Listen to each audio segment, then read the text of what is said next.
abasiyazi bakola ebintu byabwe nga byanjawulo naye ng'ate binyuma. Kino oyinza obutakitegeererawo. Kakasa abantu abali mu kulaba eno vidiyo abamu ebintu by'abasiyazi bibanyumira naye nga temukimanyi. Mu eno vidiyo kuleetedde ezimu ku nnyimba z'abasiyazi era tugenda kumanya lwaki ebintu byabwe babikola nga binyuma nnyo era lwaki basigala baagala okulabibwawo era lwaki bino byonna babikola mu ngeri bweti. Nja kukutegeeza obusiyazi mu ntandikwa ekyamazima guno omuze tewali we gwali gusinga kwagalwa era nga abantu bonna baagulabanga ng'ekikolimo era omuntu yenna eyali agukola baamulabanga ng'omuntu atali muntu. Era kino kyaleetera abasiyazi bangi okuboolebwa mu ntandikwa naye obudde gye bwajja butambula abantu bano batandika okufuna recognition. Okugeza nga mu America mu myaka gy'ekyenda ekyamazima kyali kizibu nnyo abasiyazi okwetaaya, wabula ekiseera kyatuuka ebibiina eby'enjawulo ne bitandika okuvaayo nga byefuula nti birwanirira eddembe ly'abasiyazi bano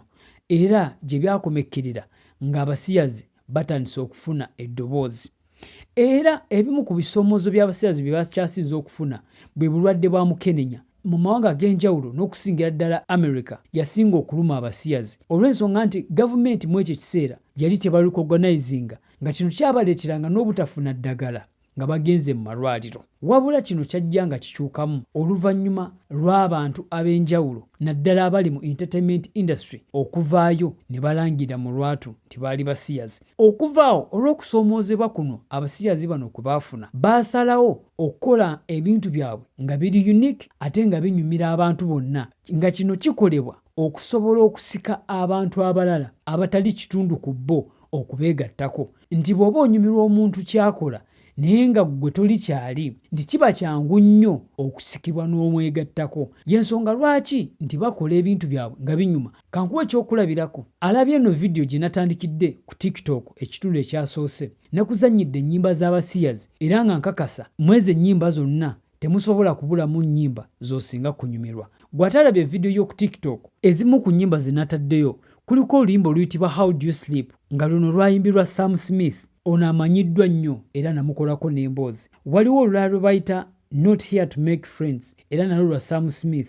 Waliwo lwe bayita Fire on Fire era nalwo lwa Sam Smith. Waliwo oluyitibwa Calm Down luno lwa Taylor Swift. Waliwo oluyitibwa Someone to Love lwa Lil Nas X. Waliwo olulala lwe bayita Sacrifice lwa Elton. Lwakuba ekizibu nti wano ku YouTube sobola kuzikuzannyira naye nga nkakasa ozimanyi bulungi. Ezo ze zimu ku ntono ze nsobola okuwaako naye nga lisiti nnene ate nga nnyimba z'amaanyi nga muzisindikira abaagalwa bammwe nga muzikuba ku mikolo gyammwe naye nga temumanyi nti zino ennyimba tizaakolebwa special eri abasiyazi. Ky'oba olina okumanya bano abantu bazibu nnyo bakuwona olw'ensonga nti buli ango bakutayizaayo ate bamanyi abantu ebintu ebisinga okubamalamu.